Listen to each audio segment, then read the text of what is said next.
Bueno, y ya le damos la bienvenida a Susana Mangana en esta entrevista remota porque ella está en España cursando su doctorado sobre Derechos Humanos en la Universidad de Deusto en Bilbao, España, para continuar con el análisis de lo que está pasando ya a 19 días de la invasión rusa en Ucrania y de diferentes, cuestiones que han sucedido en las últimas horas. Primero que nada, bienvenida. Buenos días, Susana.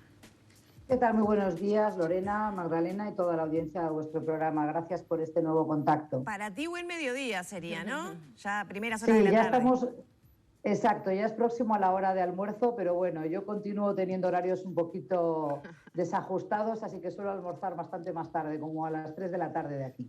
Bien, Susana, las últimas novedades, además del drama humanitario con estos 3 millones de personas, casi todo un Uruguay refugiado, tienen que ver con negociaciones diplomáticas y encuentros. En el día de hoy, el gobierno de Estados Unidos se ha reunido con el gobierno chino.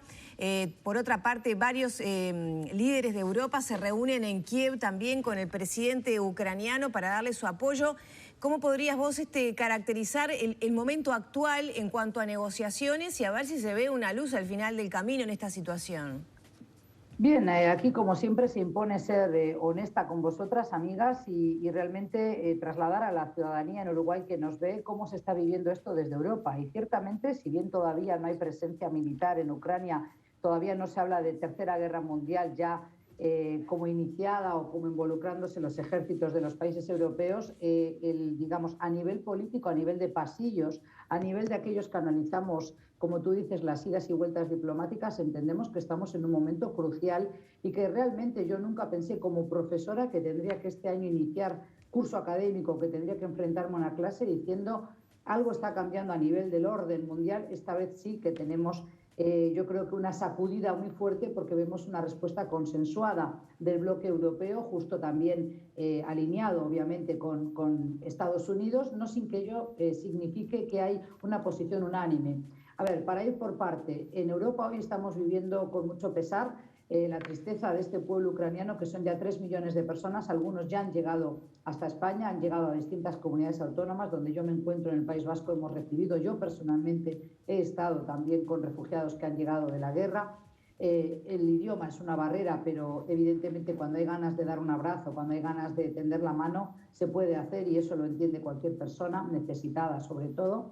Pero, como tú decías, ha habido últimas negociaciones entre representantes, Jake Sullivan de Estados Unidos y el hombre fuerte en materia de diplomacia, sobre todo de relaciones exteriores de China, que se han reunido en Roma, y hay dos posiciones encontradas. Mientras que Estados Unidos advierte claramente a sus aliados europeos de que China está dispuesta a ofrecer ayuda militar a Rusia, sobre todo 5 tipos de armamento, serían misiles tierra-aire de largo alcance, drones, vehículos blindados, hasta 5 tipos. Y debemos recordar que China es el país que más gasta en defensa y de hecho va a aumentar hasta 7,1% su gasto del Producto Bruto Interno en defensa este año, lo que equivaldrá aproximadamente a 215.000 millones de euros. Sí, amiga. Bueno, ahí tuvimos una breve interrupción en la comunicación, vamos a intentar restablecerla. Susana, analizaba, ¿no?, esta sospecha que hay sobre la participación de China en este conflicto. Con otro apalancamiento. Ahí, sí. Ahora retomamos, se nos había cortado un poquito, Susana. Para recapitular un poco, tú mencionabas, la preparación y el armamento que tiene China para poder colarse. Sí, la advertencia de Estados Unidos a China, ¿no?, exactamente, sobre esta situación y las consecuencias que puede tener. ¿Qué asidero tiene que China efectivamente esté colaborando con Rusia? ¿Es algo que ya está sucediendo? ¿Es algo que se sospecha que podría ser?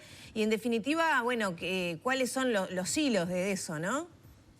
Aquí también depende cómo lo queráis ver. China está colaborando desde el momento en que no llama a esta invasión ya esta guerra, lo llama conflicto, operación armada de Rusia en Ucrania. En ese sentido está alineada con la posición oficial del Kremlin. Todavía no se ha detectado que haya enviado esos blindados o que haya enviado drones a Rusia. Ahora bien, Estados Unidos advierte a sus aliados.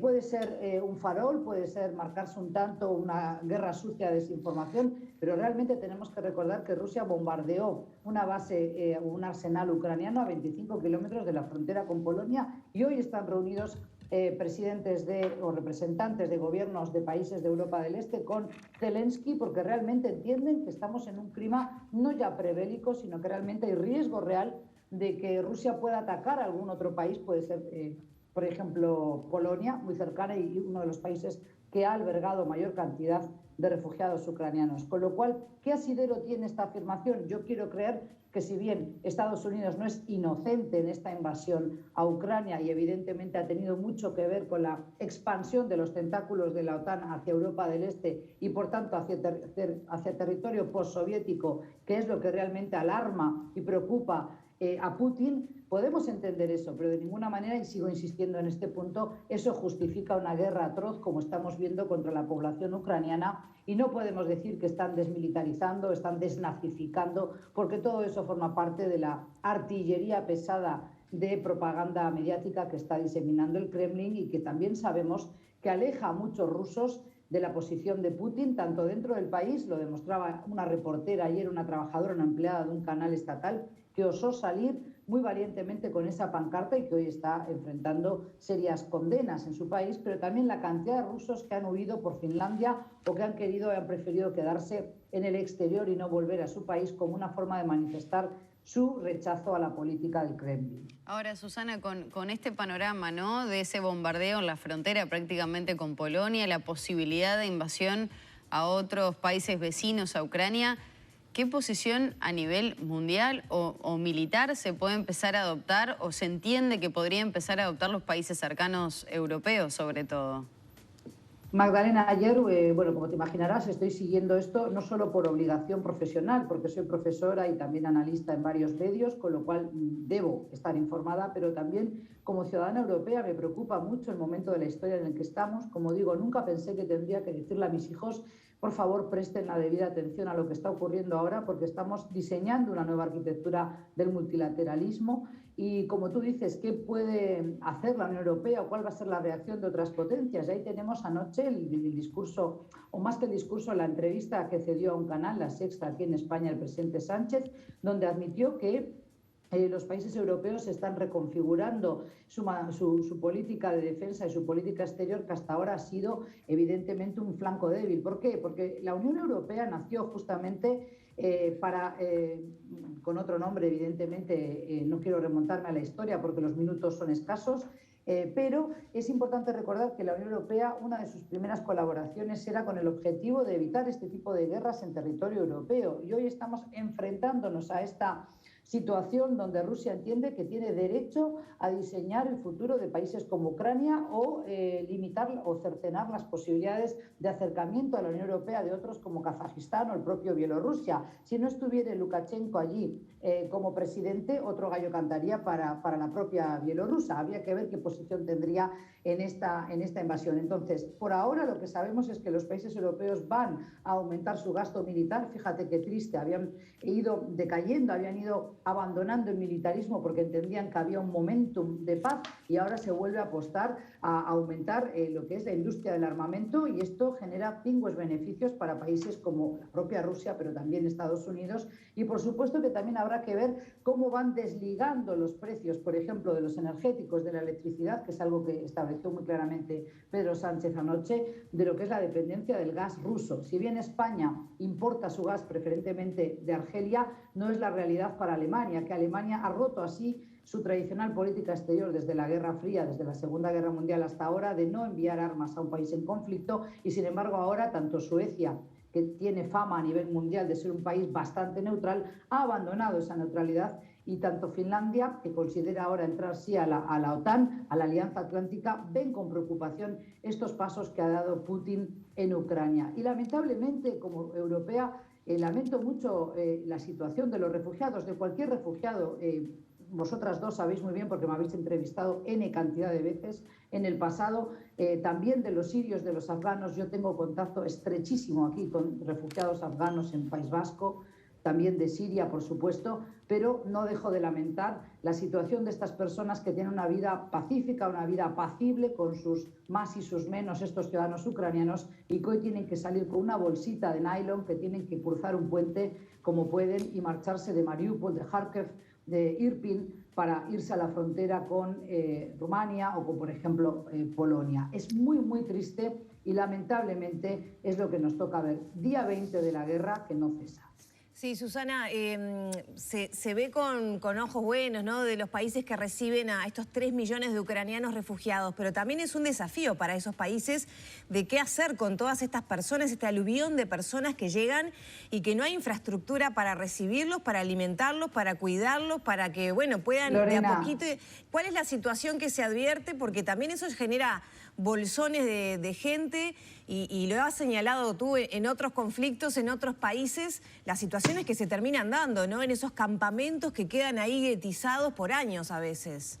Situación muy caótica. Yo misma estoy arrimando el hombro, como se dice, pero no para ponerme yo primero, sino que he involucrado a gente de mi familia que están apoyando, gente del doctorado. He creado cadenas de WhatsApp donde movilizo a personas que ni conozco, solo de nombre. La gente en general es solidaria, la gente quiere ayudar, quiere traer ayuda humanitaria. Hemos recogido gran cantidad de pañales, de ropa de niño, de comida de bebé, papillas, pero también ropa de abrigo para mujer, sobre todo artículos de higiene femeninos, porque los hombres no están saliendo a menos que salgan clandestinamente del país. No se les permite porque tienen que ir al frente o defender posiciones en Ucrania. Pero está muy descontrolado. Es como que Europa demuestra así que le sobrepasó la ola. De verdad, realmente, Lorena, es muy triste porque hay muchísima gente que ha salido con sus camionetas, con sus coches, taxistas que han hecho cadena humana desde España, pero también lo sabrán en Italia, en Francia, que han llegado allí con alimentos y con la idea de traer refugiados, de traer personas que quieran venir a residir en España. Y es mucha la solidaridad internacional, pero las propias ONGs que están acostumbradas a trabajar con refugiados, ACNUR, OIM,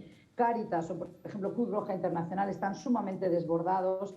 Desde el gobierno vasco se nos ha pedido a todos los que estamos apoyando que realmente lo hagamos de manera coordinada con ellos, pero es que ya no dan abasto con el correo electrónico. Entonces, es una situación caótica. Yo paso muchas horas desde la mañana a la noche entre estudio y te encuentras en la biblioteca de la universidad, y desde aquí también intento socorrer cuando piden un transporte, cuando piden a alguien que acompañe a los refugiados a un centro que tenemos cívico donde hemos hecho acopio de ayuda para entregar.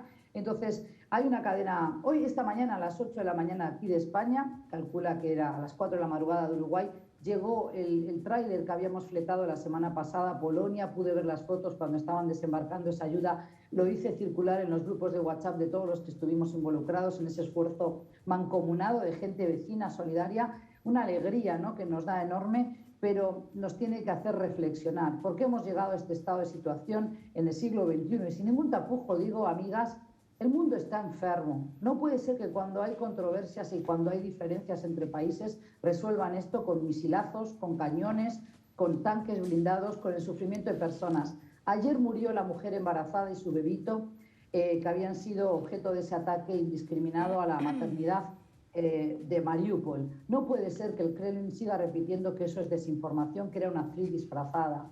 Me duele mucho que todavía haya personas en Uruguay que por una ideología, como en otros puntos, pero lo sigo en redes en Uruguay, creen que esto es, bueno, hay que apoyar a Putin antes que a Estados Unidos porque no al capitalismo, no a las veleidades imperialistas de Estados Unidos.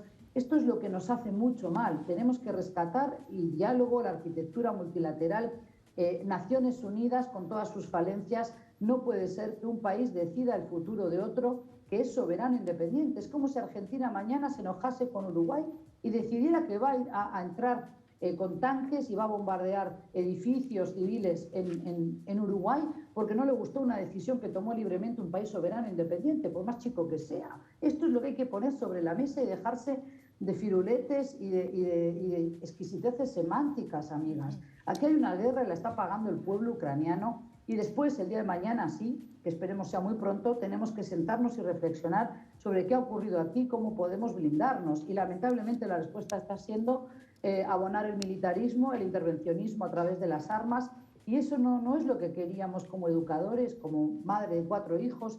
lamentablemente parece que hoy hablar de paz es casi una quimera. Susana, y es la reacción que ha tomado el mundo. Sí. ¿qué podría detener en este momento en el que estamos a Putin? Y bueno, yo sé que hay muchos analistas también en Uruguay que han dicho el único país que puede detener a Putin es China, pero ahí vemos la falta de sintonía entre Estados Unidos y la propia China, que no se ponen de acuerdo ni siquiera para una declaración consensuada después de 7 horas de reuniones intensas. 7 horas, no 2.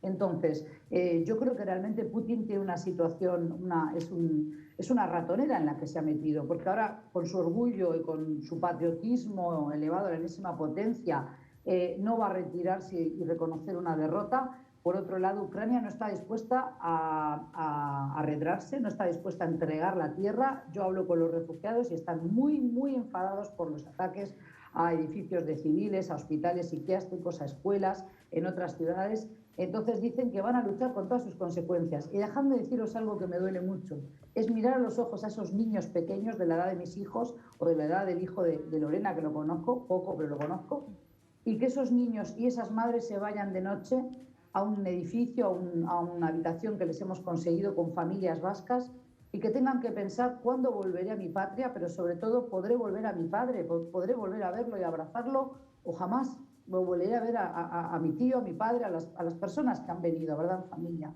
Es muy triste tener que lidiar con eso y realmente, bueno, pues ¿quién puede detener a Putin? Creo que son los propios rusos, es decir, su propio staff de generales, hacerle ver que tiene más que perder continuando con esta invasión y esta guerra de lo que va a ganar, porque Rusia está quedando aislada y ahí vemos también cómo se está intensificando el paquete de sanciones punitivas, no solo a los oligarcas, sino también, lo cual es injusto, sí, pero es la medida que han encontrado, es también practicar ese aislamiento económico financiero para toda la población rusa, que no va a poder retirar dinero ni enviar dinero al exterior en divisas. Pero también hay muchos atletas y otros que representaban a su país que ahora van a ser penalizados en competiciones, en certámenes culturales internacionales. De esa manera, lo que buscan estos países que castigan a Rusia es quebrar la moral de los rusos y que ellos entiendan que tienen que intervenir más todavía, aunque es una autocracia la que vemos de Putin, que llevan arresto a personas incluso añosas de edad, que tienen que ir detenidas porque osan protestar contra la guerra. Y yo creo que eso sería lo ideal, que no tengamos que esperar que se produzca una especie de coup d'état, ¿no?, de golpe de Estado contra Putin, pero por ahora se ve lejano. Susana, ya tenemos que cerrar, pero me gustaría una brevísima reflexión a propósito de esto que vos deslizabas, que es que se está generando una nueva arquitectura del multilateralismo y un nuevo orden mundial. Que ¿con qué características estás advirtiendo tienen?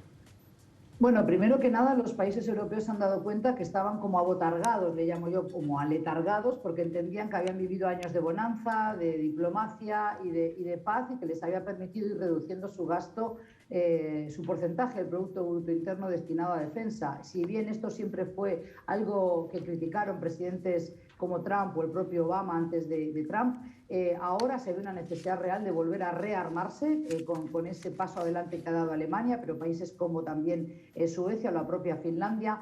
Tenemos también el temor de los países bálticos, Letonia, Lituania, Estonia, pero también Polonia, que ven con mucho temor la agresividad y el irredentismo que exhibe Putin. Entonces, esta arquitectura pasa por bueno, invertir todavía más en materia de seguridad y defensa. Hay como dos bloques muy claros, Occidente versus Oriente, encabezado sobre todo por Rusia y China hoy, pero recordemos que China también necesita de los mercados europeos para seguir vendiendo su producción. Entonces, ¿hasta dónde va a sostener la mano, por lo menos en el discurso y en la diplomacia internacional, por ejemplo, Consejo de Seguridad de Naciones Unidas, China? Habrá que ver, porque son chinos y son pragmáticos, no son estúpidos. Entonces, yo creo que Putin está realmente haciendo un flaco favor a todo su país y pasará a la historia como una persona que realmente en un momento dado hizo un cálculo de error muy grave, y aunque tengamos mucho que enrostrar, y yo la primera, a la actitud de Estados Unidos, siempre una intervención interesada, especulando con sus intereses, no podemos perder de vista que el que está bombardeando Kiev, Kharkiv,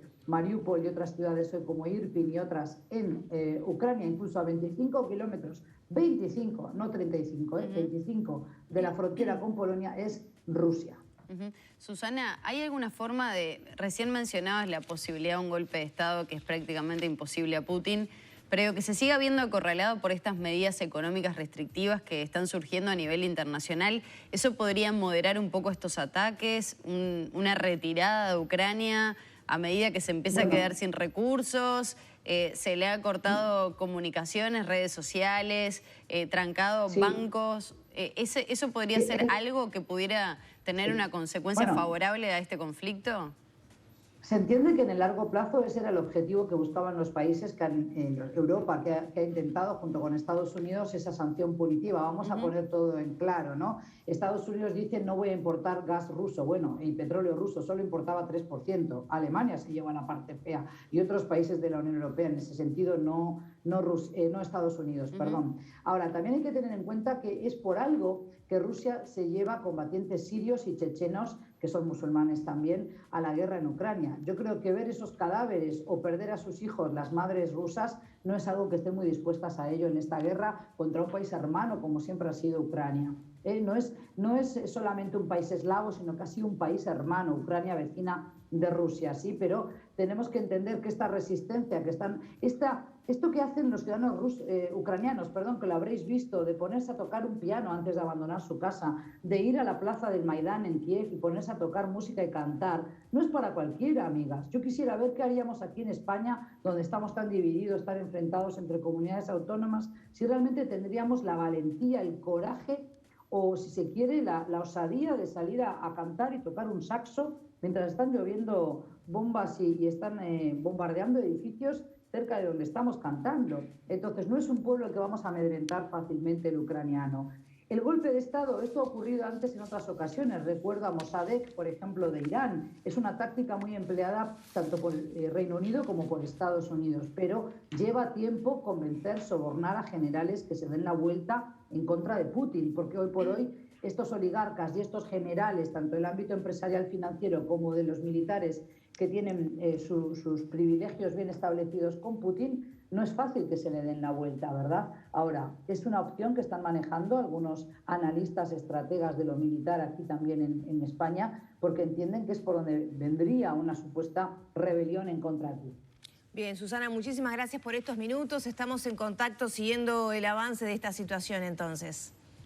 Muchísimas gracias a vosotras por esta oportunidad de desgranar cómo se vive desde aquí, por lo menos desde el norte de España. Gracias. Gracias, Susana. Cerramos por aquí entonces el diálogo con Susana Mangana, la profesora y analista internacional que desde España hacía su análisis sobre las últimas incidencias de la invasión rusa a Ucrania. Ya son las 9 de la mañana, 19 minutos. Tenemos más noticias para actualizar.